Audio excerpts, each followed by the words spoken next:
The last time my family laughed at me, I was wearing a button-down shirt I'd ironed myself that morning. It was Marcus's wedding, my cousin on my father's side. The kind of wedding where the centerpieces cost more than most people's monthly rent, and everyone arrives with something to prove. The venue was a converted vineyard an hour outside the city. String lights, a live jazz quartet during cocktail hour, open bar with a selection of whiskeys my uncle kept pointing out to whoever would listen. I had driven there alone, a 4-year-old Honda that needed new brake pads. I knew it needed them because I could feel the soft resistance every time I pressed down on the pedal, and I kept telling myself I'd get it fixed next week. I always said next week. I found a seat at table 9. My Uncle Raymond found me before the salads arrived. He's the kind of man who enters a room and immediately performs a silent audit of every person in it, assessing, categorizing, filing. He'd done well in commercial real estate in the 90s and had never fully recovered from the confidence that gave him. He walked over with a glass of something amber and sat down in the empty chair beside me without asking. "So," he said, "what are you doing these days?" I told him I was still working from home. Tech stuff. He nodded slowly, the way people nod when they've already stopped listening. My Aunt Patricia was nearby. She caught the last 2 words and smiled, that particular smile, the one that carries no warmth, the one that functions more as punctuation than expression. My brother Daniel was across the table. He glanced up from his phone just long enough to catch my eye and look away. My mother was 3 seats down. She exhaled. Not a sigh exactly, more deliberate than that. The kind of exhale that functions as a complete sentence. Then my cousin Brittany, Marcus's younger sister, always the first to say what everyone else was already thinking, leaned forward. "So you're still struggling." She said it gently, almost kindly. That was worse somehow. The table chuckled. Not cruelly. That was the strange part. They laughed the way people laugh at something that isn't quite a joke, but isn't quite not one either. A soft, collective release of something they'd all been holding. Nobody asked a follow-up question. Nobody was curious enough. And I sat there, holding my water glass, thinking about the wire transfer confirmations sitting in my email inbox. The one from 14 days ago. The one that had arrived at 9:47 in the morning on a Tuesday while I was eating cereal alone in my kitchen, wearing the same sweatshirt I'd slept in. $18,200,000. Net of fees. I took a sip of water. "Something like that," I said. "To understand why I let them believe it, you have to understand the family I grew up in. We weren't wealthy, not by the standards they would eventually come to measure everything by. My father worked in logistics management and my mother taught middle school science. We were comfortable. There were vacations, real ones, not extravagant ones. There was always food. The mortgage was paid. My parents argued sometimes but stayed married. By any reasonable measure, we were fine. But somewhere along the way, fine stopped being enough. I don't know exactly when it happened. These things rarely have clean origin points. But by the time I was in high school, the family had developed an unspoken religion around visible success. Not actual success, visible success. The distinction mattered enormously, though nobody ever said so out loud. My brother Daniel was the first to be ordained into it. He's 4 years older than me. Good-looking in a conventional, easy way. The kind of face that photographs well at Christmas and looks trustworthy in a business setting. He joined my Uncle Raymond's real estate firm right out of college.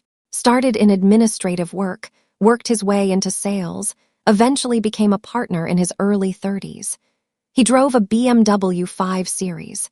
He owned a 4-bedroom house in a suburb with good school ratings, even though he didn't have children yet. He wore watches that people recognized and commented on. He was, by the family's internal accounting system, a success. Then there was my sister, Claire, 3 years older than me. She married a man named Jeffrey, spelled with a G, which he mentioned approximately once per conversation, who worked in finance. Not managing a portfolio, not working at a fund. Finance. The word was deployed as its own complete credential, as if the specifics were beneath elaboration. They had a large apartment in the city and a weekend house somewhere with a name, one of those small coastal towns that appear in lifestyle magazines. Claire didn't work at anything that was mentioned. She was involved in things, committees, charitable boards, organizing events. She was, by a different accounting, also a success. And then there was me. I was 26 and working from home. I was 28 and still renting. I was 30 and driving the same Honda. I was 32 and attending weddings alone. The family's read on me had been filed and sealed sometime around my mid-20s, and nothing I'd done since had given them reason to reopen it. Which was, for a long time, something that bothered me more than I admitted. The comments started casually enough, not attacks. That's important to understand. My family didn't attack. They expressed concern. They offered perspective. They asked questions that contained their conclusions already preloaded inside them, so that the only meaningful answer you could give was the one that confirmed what they already believed. It started with my mother. She called on a Sunday evening. She always called Sunday evenings. And near the end of the call, after the updates about her school and her neighbor's renovation project and a documentary she'd watched about penguins, she'd ask about work. And I'd say it was going well. And she'd pause for just a beat too long. "I just worry," she'd say. "That's all remote work is. It's not very stable, is it?" I'd tell her it was fine, more than fine, because your brother said, if you ever needed help getting a foot in the door at Raymond's firm. I didn't want a foot in the door at Raymond's firm. I told her that, multiple times. It didn't matter. The offer kept coming back, reformulated slightly each time, like a contract being renegotiated despite one party having already clearly declined. Then there were the holidays. Thanksgiving at my parents' house. Daniel would arrive with a bottle of good wine and a story from work, a deal that had closed, a property that had sold above asking, something with numbers large enough to recalibrate the room's mood. My Uncle Raymond would nod with the satisfied expression of a man watching an investment mature. Jeffrey would follow up with something adjacent. Markets, interest rates, the Fed, confidence vocabulary deployed smoothly. And then someone would turn to me. "What about you? Anything new?" I'd say things were going well. "That's great. What exactly is it that you do again?" I'd explain it. The same explanation I'd given 8 times before at 8 previous gatherings. Software infrastructure, helping businesses manage data architecture. I'd watch the room process this and then quietly set it aside, the way you set aside a dish at a dinner party that you don't recognize and don't intend to try. "Sounds complicated," my aunt would say. It was. That was the point. But that wasn't the kind of complicated they meant. The comment that landed differently, the one that I kept turning over for weeks afterward, came from Daniel. Not at a family gathering. Over the phone on a Wednesday afternoon. He called to tell me he'd gotten a second property, investment unit in a building near the waterfront. He wanted to tell me. That was the entire purpose of the call. After he'd explained it, the location, the expected rental yield, the way the numbers worked, he paused and said, "You should think about building something real, man. Something you can point to. Remote tech stuff is fine when you're 25, but at some point you have to have something to show for it." I was 31. I had been working on my company for 4 years. We had 11 employees and had just closed a Series A. "Yeah," I said, "I hear you." I didn't tell him about the Series A. I don't know exactly why I didn't. Partly habit. I'd been quiet about work for so long that sharing felt strange, like speaking a language I'd almost forgot. Partly something else. Something that had started forming in me around that time, slow and unannounced. If I told him, the conversation would change. They'd want to know more. They'd start calculating. They'd want to be involved, or to give advice, or to find some angle that connected my thing to their thing. And none of that was actually about me. It was about them finding their footing in relation to what I had. I'd watched the way the room shifted around Daniel when he talked about money, the attention it bought, the permission it granted, and something in me didn't want my work processed through that same system, didn't want it weighed on those scales. So I said nothing, and then I kept saying nothing, and the longer I stayed quiet, the clearer things became. The company didn't have a name for the first 8 months. That sounds like an affectation, looking back, like something a founder says in a profile piece to seem unconventional, but it was practical. I didn't know yet what it was going to be, not precisely, and I didn't want to give a name to something I hadn't fully understood yet. Names make things real in a particular way. They invite questions. I wasn't ready for questions. What I had, in the beginning, was a problem I'd spent 3 years watching companies fail to solve correctly. I'd worked at 2 firms before going out on my own, one mid-sized SaaS company, where I managed back-end infrastructure, and a consulting outfit that sent me into corporate environments to untangle data migration disasters. And the same problem appeared everywhere, in different configurations, wearing different names. Companies grew. Their data architectures didn't grow with them. The systems that worked at 50 employees became fragile at 500. The solutions people reached for were expensive, disruptive, and usually designed by vendors who had more interest in the contract renewal than in actually fixing anything. I thought I knew a cleaner way. I started building it on nights and weekends while I was still employed. I kept a notebook, a physical one, which felt slightly absurd, where I mapped out the logic. I filled 2 of them before I'd written a single line of production code. My apartment in those months looked like evidence in a case being built against a very boring conspiracy. Sticky notes, printed white papers, 3 monitors on a desk I'd assembled badly and never fixed. A cable situation that my one friend who visited described as genuinely upsetting. I quit my job on a Thursday. I didn't tell my family immediately. I told them a few weeks later, carefully, in terms that I knew would read to them as unremarkable. Doing some freelance consulting while I work on a side project. Which was true. I was doing consulting, enough to pay my rent and keep the lights on while I built. I'd calculated how long I could sustain it before I needed outside money. 14 months, maybe 18 if I was careful. I was careful. The first hire came 11 months in. A developer named Priya who I'd worked with at the consulting firm, who was smart and exhausted by her current job, and willing to take a below-market salary in exchange for equity and the promise that the work would be interesting. The second hire was 6 weeks after that.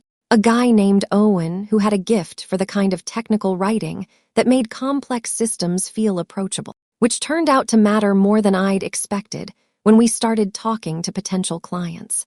3 people. An apartment office I'd moved into specifically because the lease allowed commercial use. A product that worked in demo but hadn't yet survived contact with a real enterprise environment. I remember the week our first real client signed. Not a trial, not a pilot. A contract with a number on it and a signature, and an expectation of delivery that meant I had to make the product do what I'd told them it would do. I sat on the floor of the apartment office for a while after the email came through. Then I ordered Indian food and went back to work. Nobody in my family knew any of this, not because I was actively hiding it. At least, not at first. It was more that the subject never fully opened. When my mother asked about work, she was asking in the way that parents ask, checking for signs of distress, scanning for evidence that the worry they'd already decided to carry was justified or unjustified. She wasn't asking because she wanted to understand the technical architecture of what I was building. She wasn't asking because she was curious about the market we were targeting or the problem we were solving. She was asking because she loved me, in her way, and love in her vocabulary looked like concern. So I gave her what she needed, reassurance without substance. It's going well. I have good clients. I'm busy, actually. These were all true statements. They simply didn't carry any of the weight of what was actually true. With Daniel, the silence was different, more intentional, because Daniel would have had opinions. Daniel always had opinions about my choices. Not malicious ones, genuinely offered, but filtered entirely through his own value system, which measured progress in assets that could be appraised. If I'd told him about the company, he would have asked immediately how much it was worth. And when I said I didn't know yet, he would have heard that as uncertainty, as evidence of a thing that hadn't proven itself. He would have offered advice based on how Raymond's firm worked, as if the principles of commercial real estate applied cleanly to enterprise software. And then he would have moved on to another subject, and the company would have been added to the mental file he kept on me, the one labeled something like ambitious, but probably not. So I stayed quiet. It became a habit, and then it became a choice. The years between founding and the acquisition offer don't compress cleanly into a narrative. There were good stretches and genuinely hard ones, and neither felt particularly dramatic while they were happening. The hard parts were usually administrative. A contract that fell through, a hire that didn't work out, a product update that introduced a bug we didn't catch before it reached a client's environment and cost us 2 weeks and a difficult conversation with their IT director. The good parts crept in gradually. A renewal, a referral, a quarter where the revenue number looked different enough from the previous quarter that I had to look at it twice. I didn't take a vacation for 3 years. This is the part that people find hard to believe, but it's straightforwardly true. I went somewhere for a long weekend once, a friend's lake house in Vermont, 4 days in September, and spent most of it on my laptop on the porch, which isn't really a vacation. It's a change of scenery with Wi-Fi. I didn't buy furniture I didn't need. I drove the Honda. I wore the same 10 shirts, more or less, rotating through them without much attention. My apartment was functional, clean, but not curated. I had no art on the walls for almost 2 years, not because I couldn't afford it, but because it never made it to the top of the list. My family read all of this as struggle. They saw the Honda and concluded, can't afford better. They saw the spare apartment. On the one occasion my mother visited, she walked through it with the expression of someone trying very hard not to say what they were thinking, and concluded, not doing well. They saw the lack of visible markers and concluded, failure or close to it. What they were actually seeing was someone who had decided, very deliberately, that every dollar not spent on appearances was a dollar that could compound into something real. I understood why they read it wrong. The logic they were using wasn't irrational. Visible wealth is how most people signal successful, because most people who accumulate it do spend it. The signal had just become, for me, completely disconnected from the reality underneath. By year 4, we had 23 employees, clients in 4 industries, a platform that had processed more data in the previous quarter than in our entire first 2 years combined. A Series A that I had never mentioned to anyone in my family. Revenue that had crossed a threshold I'd set for myself privately years before as the number that would mean I'd actually done it. I hadn't done it yet, but I was close. The call came on a Monday morning, which felt like the wrong day for it. My phone showed a number I recognized, the firm's managing director, a man named Harris whom I'd met 3 times in person, each meeting progressively more serious than the last. I knew what the category of conversation was before I answered. We'd been approached before, twice, by companies that wanted to acquire rather than compete. Both times the number hadn't made sense. Both times I'd walked away, politely, without much drama. This time, the number was different. I stood at my kitchen window while Harris talked, looking out at the parking lot below, at a woman loading groceries into a minivan, at the completely ordinary texture of a Monday morning. And I listened to him describe a figure that didn't quite land as real information. It registered as sound before it registered as meaning. I asked him to send the term sheet. I said I'd review it with my attorney. I thanked him and ended the call. Then I stood at the window for another minute, not moving, while the woman below finished loading her groceries and drove away, and the parking lot went quiet again. The number was $18,200,000. I had 11 employees at that point. We'd trimmed slightly after a restructure, quality over headcount, and they would all receive their equity payouts. The deals were structured. The lawyers were aligned. The process, from letter of intent to close, would take approximately 60 days. I told no one. Not my attorney's paralegal who was handling the paperwork. Not Priya, who was technically a co-founder in everything except title. Not Owen. I told no one in my family. I signed the documents on a Tuesday morning, alone at my desk, with a pen I'd had since college that had been sitting in a mug of other pens for years.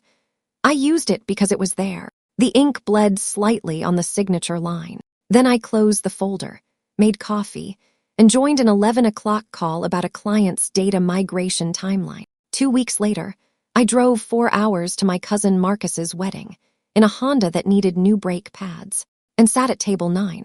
And listened to my family wonder, aloud, whether I was still struggling. The reception was held in a barn that had been renovated into something that no longer resembled a barn. Exposed beams, yes. Edison bulbs strung at careful intervals, yes. But also a catering team in matching black uniforms, a photo booth with a custom backdrop, and a dessert table that my Aunt Patricia photographed from 4 different angles before anyone was allowed to touch it. I found my place card at table 9. Table 9 was not near the front. Table 9 was positioned at the geographic edge of the reception, close to the exit corridor, adjacent to a speaker that made sustained conversations slightly difficult during the dance sets. I'd attended enough of these events to know that seating at a wedding is never purely logistical. It reflects something, a hierarchy, a taxonomy of importance. Table 9 was where you put people you had to invite. I sat down, poured myself water, looked at the centerpiece, white flowers I didn't know the name of in a tall glass vase, and waited for dinner. My Uncle Raymond arrived at the table before the salads did. He pulled out the chair beside me without asking and sat down with the ease of a man who assumes all spaces are available to him. He was tan in the specific way of people who golf. He was wearing a tie that probably had a story behind it, a gift, an occasion, something he'd mention if you asked, and possibly if you didn't. "Marcus looks good up there," he said, tilting his glass toward the head table. "He does," I said. Raymond nodded, looked around the room with the proprietary satisfaction of someone surveying territory, then turned back to me. "So, what's the latest with you?" I had answered this question so many times that I'd developed something close to muscle memory for it. The calibration required was precise. Enough information to seem engaged, not enough to invite follow-up, no detail that could be cross-examined or compared unfavorably to Daniel's deal closings or Jeffrey's market positions. "Still working from home," I said. "Tech stuff, it's going well." He nodded in the same slow way he always did. The nod of a man filing something under irrelevant. Across the table, Daniel glanced up from his phone. He was seated next to a woman I didn't recognize, someone from his office. I'd find out later, a colleague he'd brought as a plus one. She was laughing at something on his screen when he looked over at me, and I watched him decide, in real time, that whatever I was saying to Raymond didn't require his full attention. He looked back down. My mother was 3 seats to my left. She was speaking with someone, a second cousin, I thought, and I saw her glance over when Raymond sat down, that particular glance that contains an entire emotional weather system compressed into a half-second. The glance that meant, "I hope he doesn't say anything embarrassing." The glance that meant, "I have already prepared myself for this." Patricia arrived next, sliding into the seat on Raymond's other side, carrying a glass of white wine and a smile she'd been wearing since the ceremony. "Doesn't Marcus look handsome?" she said to no one specifically. "He does," Raymond said. She turned to me. "Are you seeing anyone?" "Not currently. You should let your mother set you up. She knows people." My mother, overhearing this, shifted slightly in her chair. "Patricia," she said quietly. "What? I'm just saying he's 32, it's not." "It's fine," I said. And it was fine. That was the thing. This was so routine by now that it barely registered as unpleasant. It was just the weather. You don't feel personally insulted by rain. The salads arrived. The conversation at the table rearranged itself around the food, and for a while I was left alone, which was its own kind of relief. I ate. I watched Marcus and his new wife at the head table, genuinely happy, visibly in love, whispering something to each other that made her laugh, and I thought about how strange it was to be at the perimeter of someone else's best day. Then Brittany appeared. She'd been moving between tables, the way younger relatives do at weddings, unattached to any fixed seating, operating on social energy alone. She was maybe 26, just finished a graduate degree in communications, working at a PR firm in the city. We'd always gotten along reasonably well, which made what came next land differently than it might have from Raymond or Patricia. She dropped into an empty chair and looked around the table with the bright, slightly unfocused energy of someone on their second drink. "So what did I miss?" "Nothing," Daniel said. "Just catching up." She looked at me. "How are you? Still doing the freelance thing?" "Something like that." Cool. She picked up a piece of bread from the basket. "My friend does freelance too, graphic design. She says it's really hard to make it sustainable long-term." She said it the way people say things they don't realize are weapons. Casually, helpfully even, as genuine advice offered from a place of no malice whatsoever. I nodded. "It can be. Like the income instability alone." She shook her head. "I don't know how people manage it. I need the benefits. I need to know what's coming in every month.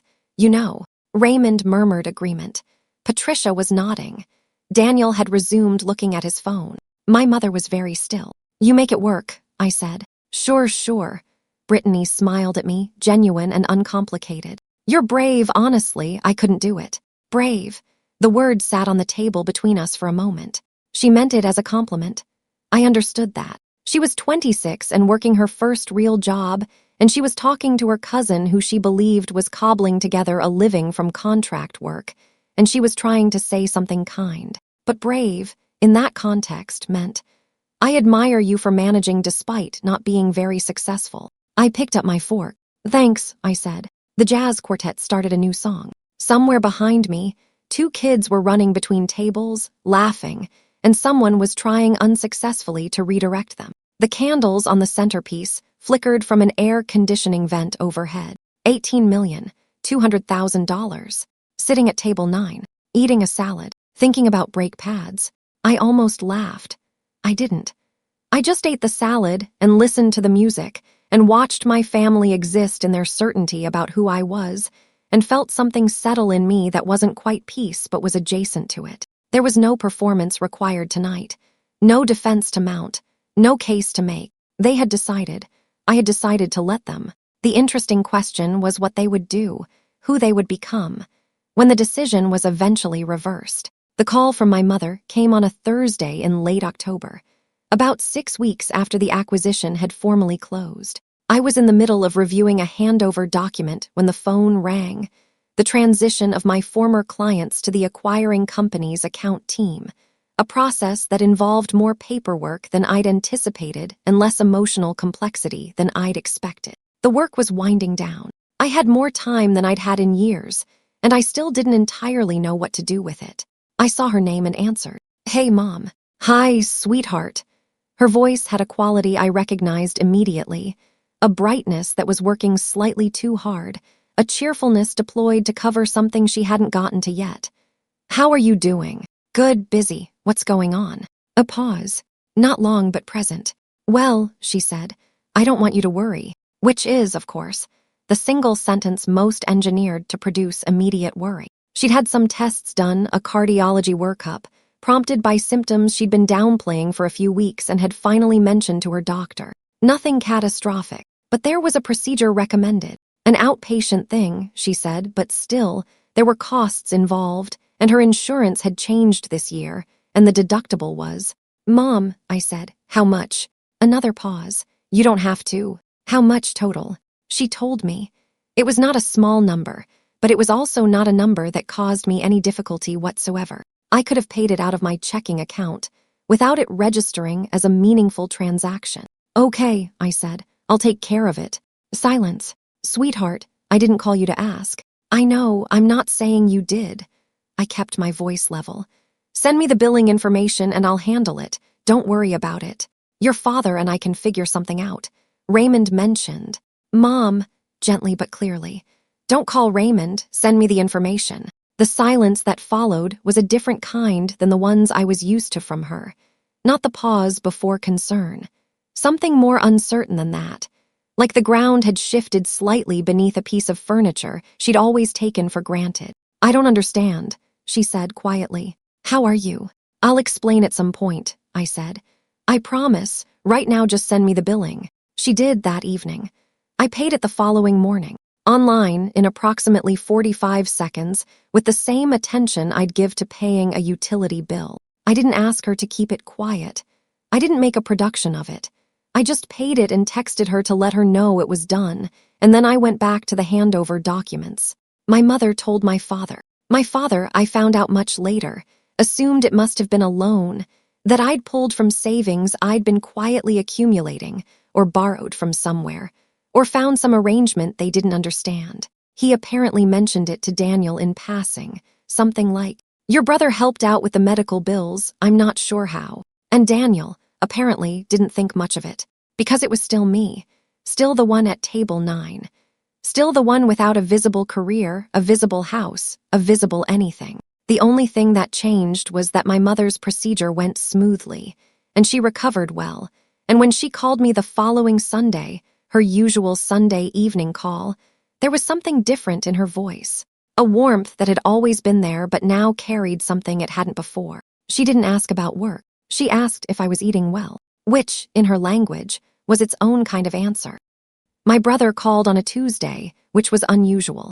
Daniel was a weekend caller, Sunday afternoons, typically brief check-ins that functioned more as maintenance than conversation. A Tuesday call meant something was off. "Hey," he said, "you have a few minutes." I was at my desk, working through nothing urgent. The post-acquisition transition had wrapped up mostly cleanly, and I was in that strange, suspended period that follows the end of something large. Too much time, not enough structure, a slight vertiginous quality to the days. "Sure," I said. "What's going on?" A beat. Daniel wasn't someone who paused before speaking. He processed quickly, talked quickly, moved through conversations with the forward momentum of someone who'd learned that confidence is partly just the absence of hesitation. The pause meant something. "The Meridian deal fell through," he said. I knew what Meridian was.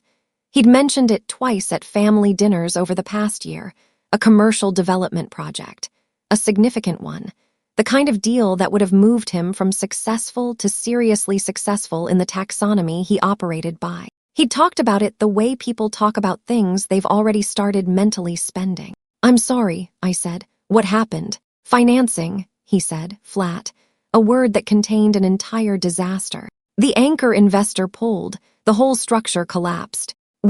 Raymond is trying to figure out if there's a way to restructure, but honestly it doesn't look good. I waited. There was more. There always was when Daniel called on a Tuesday. "There's also a cash flow issue," he said more quietly. "On the operational side, we had costs tied to Meridian that we'd already committed to. Contractors, deposits, it's manageable, but it's tight right now." "How tight?" He told me. The number was real, but not unsurvivable. The kind of problem that required attention and probably some short-term financing, but not the kind that meant the business was in genuine danger. "Not yet." "Okay," I said. "Have you looked at a bridge loan? There are a few structures that might work given the asset base you have. If the underlying portfolio is solid, you should be able to get terms that aren't punishing." Silence. "There are also a couple of operational cuts you could probably make without touching the core team," I continued. "If you want, I can walk through." "I appreciate it," Daniel said. The tone had shifted. Subtly, but I heard it. That particular register men use when they're declining advice from someone they've already decided isn't qualified to give it. Polite. Efficient. A door closing without quite slamming. "I think Raymond has someone he's talking to," he said. "A consultant he's used before. I just wanted to, I don't know.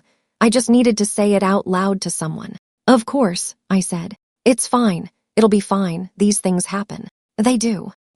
We talked for another few minutes about nothing particular, my mother's recovery, an upcoming holiday, whether Marcus and his wife were planning to stay in the city. And then Daniel said he had another call, and we said goodbye, and I set the phone down. I sat with it for a moment. He'd called me because he needed to say it out loud. That part was true and, in its way, touching, some vestigial instinct toward brotherhood that survived even the architecture of condescension he'd built around it. He'd wanted a witness. He just hadn't wanted my input, because my input came from me, and I was the one at table 9. I pulled up my laptop and looked up a couple of financing options that would have been genuinely useful to him. I noted them in a document I never sent. The business didn't recover quickly. Over the following weeks, information filtered through the family network in the way it always did, through my mother, primarily, who received updates from my father, who heard them from Raymond, who was characteristically tight-lipped, but whose stress was apparently visible enough to read without much effort. The Meridian situation had created a contraction. Deals were being put on hold. Daniel had taken a temporary salary reduction. There was tension between him and Raymond that nobody was naming directly, but that showed up in the spaces between what was said. My mother called me about it twice, not to ask me for anything, just to worry out loud, which was her primary mode of processing difficulty. "Daniel won't really talk about it," she said the second time. "He says it's fine, but your father thinks." "It's a hard situation," I said. "He's handling it." "Do you think?" She stopped herself. "What?" "Nothing. I know you two have your differences, but if there were anything you could do." She let it trail off. She wasn't asking me for money. She wouldn't have known to ask me for money, because she still didn't know that money was something I had. She was asking in the vague way parents ask when they want you to be there for your sibling without being able to specify what that means. "I'm here if he needs anything," I said. She seemed comforted by this, which made me feel the particular quiet sadness of a comfort that rests on a misunderstanding. The article had been published 3 weeks before Daniel found it. I know the timing because I know when it was published, a trade publication piece about mid-market acquisitions in the data infrastructure space. My company wasn't the main subject. It appeared in a sidebar, 2 paragraphs, as one of several deals the writer was using to illustrate a broader trend. My name was in the second paragraph. The sale figure was in the second paragraph. I hadn't thought much about it. Trade publications don't circulate through family dinner tables. My family didn't read about data infrastructure. The overlap between the Venn diagram of my relatives and the readership of that particular journal was, I had reasonably assumed, non-existent. I had not accounted for the specific anxiety of a man researching his competitors on a slow Thursday afternoon. Daniel told me later that he'd been looking into companies that had recently completed deals, trying to understand the current financing environment, looking at what was moving and what wasn't. He'd been at it for a couple of hours, following links, reading summaries. He said his eyes were tired. He almost missed it. He didn't miss it. He told me he read the paragraph 3 times. Then he read it a 4th. My name, the company name which he'd never heard because I'd never said it, the figure. He said he sat in his office chair, without moving for approximately 5 minutes. Then he typed the company name into a search engine and spent the next 40 minutes reading everything that came up. The original launch announcement buried in a startup newsletter from years ago, a brief profile from a business journal when we'd closed the Series A, a couple of client testimonials on the company's website, which still existed under the acquirer's portfolio. He found a photograph from a conference I'd spoken at 2 years before the acquisition. I was standing at a podium in a room I didn't remember. I was wearing a jacket that I did remember, dark blue, bought for the occasion, hung back in my closet afterward. He said the photograph was the part that made it feel real, because I looked like myself. Not a different person, not a transformed version, just me, standing at a podium in front of a room full of people who had come specifically to hear what I had to say. He called my mother first. I don't know exactly what he said. She would describe it to me later in fragments, her voice carrying the texture of someone still processing. But the essence was, "Did you know about this? Did you know what he had?" She didn't. He called my father. My father listened and then was quiet for a long time. He called Patricia. Patricia told Raymond. Raymond, I'm told, asked to see the article himself and read it in silence. I found out about all of this later. At the time, on that Thursday afternoon, I was doing nothing significant. I think I was making lunch. A sandwich, probably. I have no specific memory of it. Just the ordinary texture of a quiet afternoon, unaware that 40 miles away, my brother was sitting in his office reading my name in a place he hadn't expected to find it. My phone didn't ring that day. It didn't ring that evening. The silence had a different quality than usual. I couldn't have said why, at the time. Something in the air of the day that I noticed without understanding. The call came the following morning. My mother, 8:47 a.m. She didn't say hello. She just said my name, the way she used to say it when I was a child, and had done something she needed to understand before she could decide how to feel about it. "Why didn't you tell us?" I looked out the window. The parking lot below. Ordinary morning.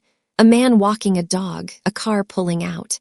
I thought about the wedding, table 9, the salad, Brittany's kindness that contained pity at its center, Daniel looking at his phone, my mother's exhale, deliberate and complete. I needed to know something, I said. What? I watched the man with the dog stop at the edge of the parking lot, waiting for the animal to finish investigating something in the grass. How people felt about me, I said, before they knew. The silence that followed was the longest she'd given me in years. Not the silence of someone formulating a response. The silence of someone sitting inside a sentence, feeling its full weight. I waited. Outside, the dog finished whatever it was doing, and the man walked on, and the parking lot was still. The invitations started arriving within 10 days. Not formal ones. My family didn't operate in formal registers, Everything moved through the casual grammar of texts, and phone calls and mentions passed through my mother. But the pattern was unmistakable, and it arrived with a speed that would have been almost impressive if it hadn't been so predictable. Daniel texted first. A Sunday, 4 days after the phone call with my mother. The text said, "Hey, wanna grab dinner this week? Just us. Been too long." It had been too long.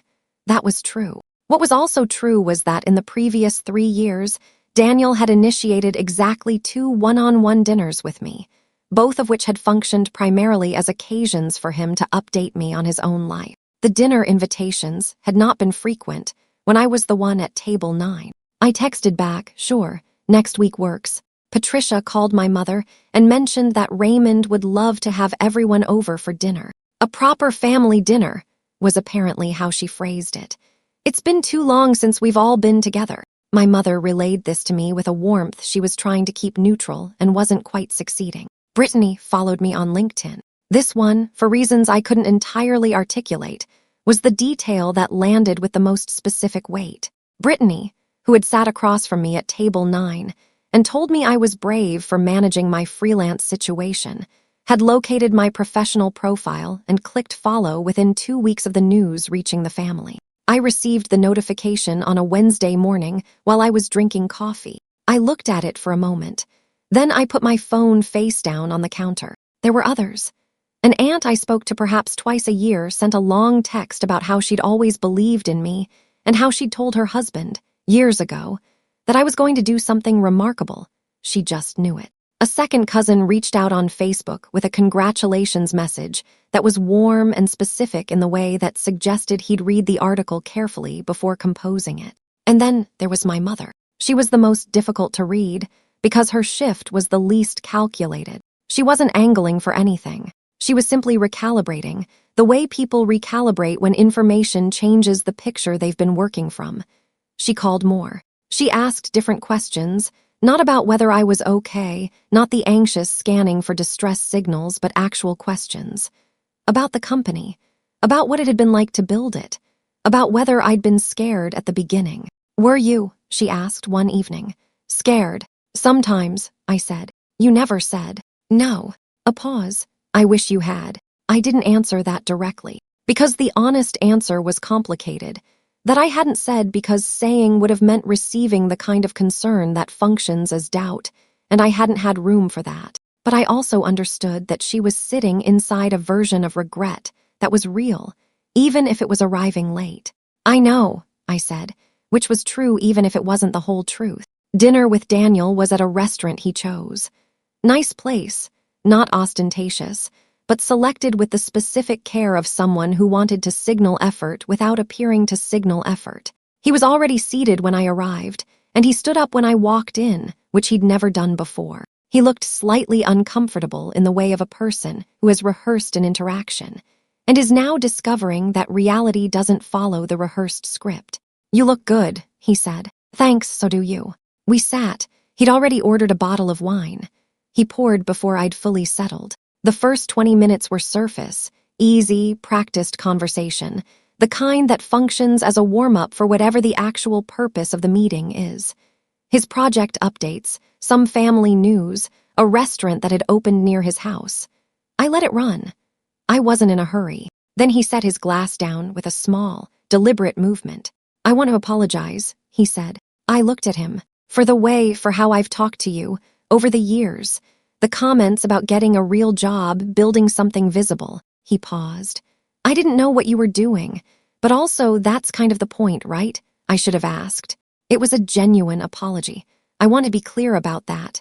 Daniel is not a man who apologizes easily, and the fact that he was doing it now, even belatedly, even imperfectly, meant something. I didn't dismiss it.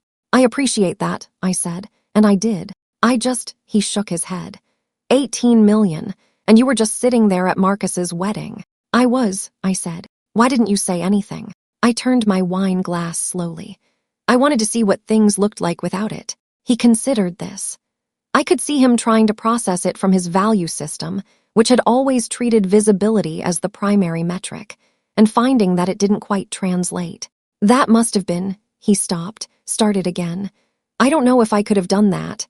I know, I said. We ate. The food was good. The conversation moved into easier territory, and there were moments that felt genuinely like the dinner two brothers who know each other well might have. I wasn't performing warmth, and I wasn't withholding it. I was just there, eating the food, drinking the wine, watching my brother try to find his footing in a version of our relationship he hadn't previously needed to navigate. Toward the end, over coffee, he mentioned Meridian. Casually, briefly, the situation was stabilizing, he said. Raymond had found a path forward. Then, if you ever wanted to talk about investment opportunities, real estate is obviously different from what you've been doing, but there's real value in. Let me think about it, I said. Which meant no. He knew it meant no, but we both let it land as maybe. Because sometimes maybe is the kindest available option, and I wasn't interested in making the evening into something it didn't need to be. Raymond called the following week. This was notable because Raymond had not called me in approximately 4 years.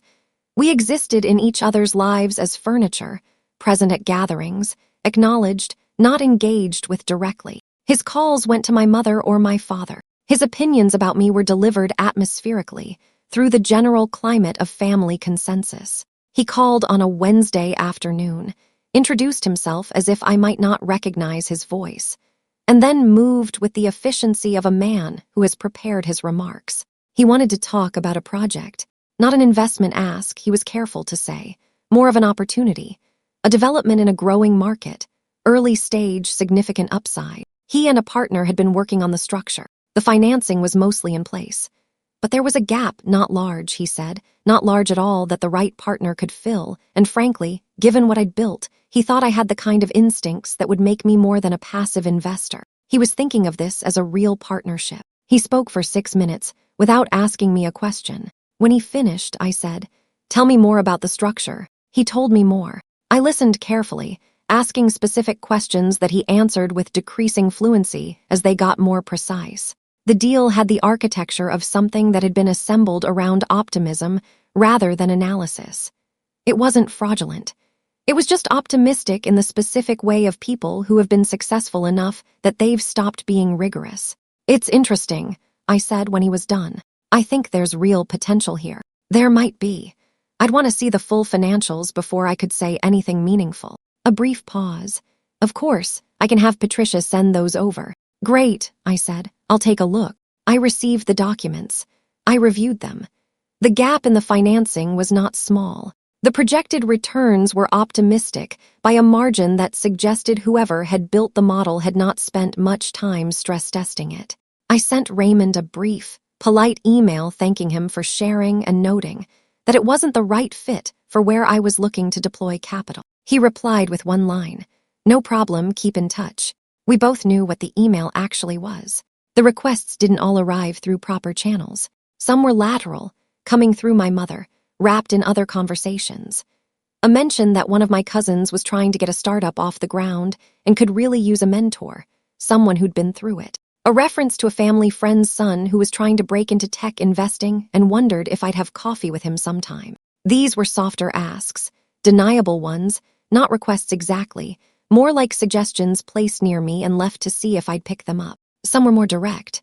Patricia, at a family dinner I attended in November, found me in the kitchen while I was refilling my glass and told me, with the particular intimacy of someone delivering a confidence, that she and Raymond had been thinking about their retirement situation, that they'd made some investments over the years that hadn't performed the way they'd hoped, that they'd always admired how I thought about money. "We'd love to get your advice sometime," she said. "Just between us." I looked at her. Same woman who had smirked at Marcus's wedding. Same woman whose smile contained no warmth. Now standing in a kitchen, leaning slightly toward me, her voice carrying the register of someone who has decided to treat me as an ally. "Of course," I said, "any time." And then I excused myself to refill my glass, which didn't actually need refilling. It was at that dinner, standing in the kitchen with Patricia, listening to the sounds of the gathering in the next room, the familiar voices in their familiar rhythms, that something crystallized. They hadn't changed. I want to be precise about this, because the easy version of the story would be that money had transformed them into different people. It hadn't. They were exactly who they had always been, people who organized their relationships around utility, who were warm when warmth served a purpose and absent when it didn't. Raymond had always been this way. Patricia had always been this way. The difference was simply that my position in their utility calculations had changed. They hadn't changed. Only what they knew about me had changed. And that was the thing I'd been waiting to confirm. I'd known in some abstract sense for years. You accumulate evidence. You notice patterns. The way certain people's attention tracks money, the way a compass tracks north, not consciously, not maliciously, just structurally. The way warmth and access move in tandem with perceived value. But knowing in the abstract and knowing in the specific are different things. Sitting at table 9, no money visible, no status legible, nothing to offer, I had watched my family choose their positions. Not in a dramatic, declaring way. Just quietly, through 100 small choices about where to direct their attention, whose opinion to solicit, whose calls to return promptly. The taxonomy was not cruel. It was just honest. Now the taxonomy had reversed, and in reversing, it had confirmed itself. I could have been angry about this. There were moments when something that functioned like anger moved through me, not hot, not loud, more like a weather front, present and then passing. But mostly what I felt was something closer to clarity. The kind of clarity that comes not from receiving an answer, but from watching the question answer itself. My mother called me that week and said the family was getting together for an early Thanksgiving. Nothing formal, she said, just everyone at her and Dad's house. Was I available? I was available. I think it would be good, she said carefully, for everyone to be together to talk. She meant more than she was saying. She usually did. I'll be there, I told her. I knew with reasonable certainty what was going to happen at that dinner. The gathering would have a different temperature than previous ones. People would be looking at me differently, speaking to me differently, arranging themselves around me in new configurations. And at some point, over the meal or after, or in the particular suspended moment that occurs when a family gathering has found its real purpose, something would need to be said. Not because I was angry, not because I wanted a confrontation, but because the silence had run its course. It had done what I needed it to do. Now it was time to speak. My parents' house smelled the same way it always had at Thanksgiving. Roasting meat and something sweet underneath it. A candle my mother bought every November from the same store. The same scent for as long as I could remember. The smell hit me when I came through the door and did what smells do. Collapsed time pulled me backward into versions of this house I'd inhabited at 7, at 14, at 22, before the company, before the acquisition, before table 9. My father took my coat. He held my shoulder for a moment, just a moment, brief and wordless, in the way of men who have feelings they don't have language for. Good to see you, son. You too, Dad. The living room was full. Daniel and his +1 from the wedding, now apparently a proper girlfriend named Sarah. Claire and Jeffrey, who had driven up from the city. Raymond and Patricia, a handful of cousins. Brittany, who waved at me from across the room with the slightly overcorrected warmth of someone who has spent time thinking about how to act. The gathering had a different texture than previous ones. It wasn't that people were performing, or not only that. It was subtler, a recalibration of attention, a repositioning of bodies in space. People who had previously been oriented away from me were now angled toward me. Conversations that would have moved past me now paused at me. Raymond shook my hand with both of his, which he'd never done before. I moved through it calmly. I ate the food my mother had made. I answered questions. I asked my own. I watched Sarah make Daniel laugh and thought that she seemed genuinely good for him. I watched Jeffrey hold court about something economic and noticed that Claire looked slightly bored, which was new information. It was a family dinner. It was also a negotiation with no declared terms. After the meal, in the particular suspended space that opens up when plates have been cleared, but no one has moved toward coats and keys, my Uncle Raymond raised his glass. I want to say something, he said. The table stilled. We're proud of you. He looked at me with an expression I hadn't seen from him before, something that wanted to be genuine and was trying hard. What you built, what you accomplished. I think I speak for everyone when I say we're proud. Heads nodded. My mother was watching me. Daniel was watching me. Even Jeffrey had set down his wine. I looked at Raymond for a moment. Then I said, "Can I say something?" A pause. Raymond settled back. Of course. I didn't stand up. I stayed in my chair.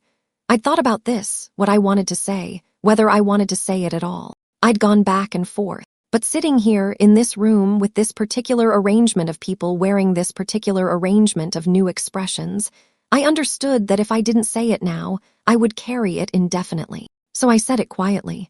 I appreciate that, I started.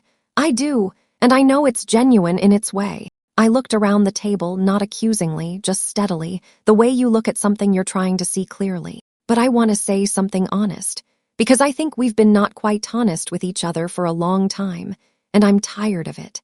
The room was very still. Nothing about me changed, I said. That's the thing I need you to understand. I'm the same person who sat at table 9 at Marcus's wedding 2 months ago. The same person who drove the Honda. The same person who worked from home, who didn't have a flashy job title, who couldn't explain what he did in a way that registered as real to this family. I am exactly that person. The only thing that changed is what you know. I paused, let it sit. For years, and I'm not saying this to make anyone feel bad, I'm saying it because it's true, I was someone this family felt sorry for, or embarrassed by. Not cruelly. I want to be clear about that. Nobody here is a cruel person, but I was the one who was struggled, the one who needed maybe your brother can help him, the one who sat at the edge of conversations because what I was doing didn't fit the vocabulary of what success was supposed to look like. Daniel was looking at the table, and I let it go on because I needed to know something. I looked at my mother, who was watching me with an expression I'd never quite seen on her before, something open, almost unguarded. I needed to know who people were when they thought I had nothing, not because I was testing anyone, not because I was building a case, just because I think that's the only time you actually find out. Raymond cleared his throat softly. Patricia's hands were folded on the table. Now there's money, I said, and everything is different. The invitations, the calls, the Raymond, you called me for the first time in 4 years. I said it without edge, just fact. Brittany, you followed me on LinkedIn, which honestly I found weirdly moving in its way. A beat. Brittany almost smiled, somewhere between embarrassed and something more complicated. But the thing is, I'm not angry about any of it. I want to be clear about that, too. I'm not angry. I turned my wine glass once. I'm just sad. A little. Because what I found out during all those years of being the one at table 9 is that this family is capable of a lot of warmth. Real warmth. I've seen it tonight. I see it right now. And I just keep thinking that warmth was always available. It didn't require $18 million to unlock. We just needed to decide that a person was worth it before we knew what they were worth. The silence that followed was the longest the room had produced. My father was looking at the centerpiece. Daniel still had his eyes down. Claire was very still. Jeffrey, to his credit, was watching me with something that might have been respect, or at least a close approximation of it. My mother reached across the table and put her hand on mine. She didn't say anything. She just put her hand there, and that was enough. That was, in the end, the thing I'd actually wanted. Not the confrontation, not the vindication, not the moment where the room acknowledged what had happened. Just my mother's hand on mine. Just someone deciding I was worth reaching toward. Raymond said, "You're right." 2 words, no elaboration. But from Raymond, 2 words was a long speech. Nobody offered excuses. Nobody performed sudden remorse. Nobody made the moment into something theatrical. They just sat with it, which was the right thing, and I sat with it too, and after a while the conversation began again, quieter, a different frequency, like a room that's been open to air after a long time closed. I got married 11 months later. Her name is Julia. She's a landscape architect, which sounds peaceful and is occasionally that, and also involves a surprising amount of arguing with municipalities about drainage rights. We met at a dinner party hosted by a friend from my pre-acquisition life, someone who had known me when I was still in the apartment with 3 monitors, who thought we'd get along, who was correct. She had known me for 4 months before she knew about the acquisition. I told her on a Saturday morning over coffee, not dramatically, just as information that seemed relevant to share. She listened, asked 2 questions about what the company had actually done, and then said, "Is that why you still drive that car?" "The brake pads are new," I said. She laughed. "It remains one of my favorite sounds." "We travel." Not extravagantly, not in the way Jeffrey deploys the word as a credential. We just go places and look at them, which is the part of travel that actually works. We have an apartment that is functional and clean, and has art on the walls now. Mostly things Julia found. Mostly things I wouldn't have chosen, and am glad she did. I started a new project, smaller than the previous one. The kind of thing you build because the problem is interesting, not because you've identified a market opportunity. I have 4 people working with me. Priya is one of them. I kept distance from some members of my family. Not as punishment. That distinction matters to me. I didn't cut anyone off in some declarative, final way. I just let certain relationships settle into what they actually were, which was, for some of them, occasional and surface level. The warmth that had appeared after the discovery was real, but warmth that arrives as a function of utility is a different temperature than warmth that exists on its own. You can appreciate both. You don't have to mistake one for the other. My mother and I talk every Sunday. She asks about Julia, about the project, about whether I'm sleeping enough. She has started asking better questions than she used to, more specific, more curious, less anxious. I think the conversation at Thanksgiving changed something for her that she's still working through. I don't rush her. I have time. My father and I have started going to baseball games together in the summer. We don't always talk much. The game is mostly the point. This is, I've come to understand, its own kind of language. Daniel and I have dinner every month or so. The relationship is better than it was, which isn't the same as being what it could have been. We're building something slowly from the honest version of things rather than the convenient one. It's slower that way. It might also be real. Last spring, there was another family gathering. Marcus's first anniversary. He and his wife hosted a small dinner, nothing like the wedding, just immediate family at their apartment in the city. I drove there with Julia, in a car that is now 2 years newer than the Honda, a fact I mention not as a flex, but because Julia made a compelling safety argument and she was right. The dinner was easy, relaxed. Marcus and his wife are people who create that in a room, a quality of ease that some people carry and some people don't, and you can't really manufacture it. At one point, I was standing by the window with a drink, looking out at the city. Raymond appeared beside me. He looked older than I remembered him looking at Marcus's wedding, though it had only been about a year. The Meridian situation had taken something from him, not his confidence exactly, but something adjacent to it. A certain sureness. We stood there for a moment without talking. "You're doing well," he said finally. "I am," I said. "You." He considered. "Getting there." We watched the city for another minute. Below us, someone was walking a dog in the pool of light from a street lamp. Ordinary night, ordinary city. "I owe you more than an apology," Raymond said quietly. "You don't owe me anything," I said. He looked at me. "That's a kind thing to say." "It's also true." I turned slightly toward him. "I'm not carrying it, Raymond, I promise." He nodded slowly. He seemed to believe me. I think he wanted to believe me, which is different but close enough. I rejoined Julia, who was in a corner talking with Marcus's wife about something involving a drainage dispute that turned out to be professionally relevant to both of them in different ways. I listened to them talk, and I thought about the table 9 of it all, how long I'd sat there, how much I'd watched, what it had cost, and what it had clarified. There are things you can't unknow. About people, about families, about the specific geometry of how love and money intersect in the lives of people who say they'd never let them. I know things now that I can't put back. I see certain relationships for what they are, which is not the same as seeing them as worthless. They are what they are, and what they are is enough to maintain, even if it's not enough to lean on. The dinner ended late.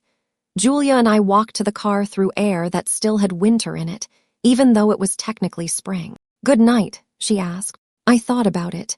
"Yeah," I said. "Good night." My family thought I was broke. I let them believe it. Because sometimes the fastest way to learn how people really feel about you is to give them no reason to pretend. What I learned wasn't pretty, but it was true.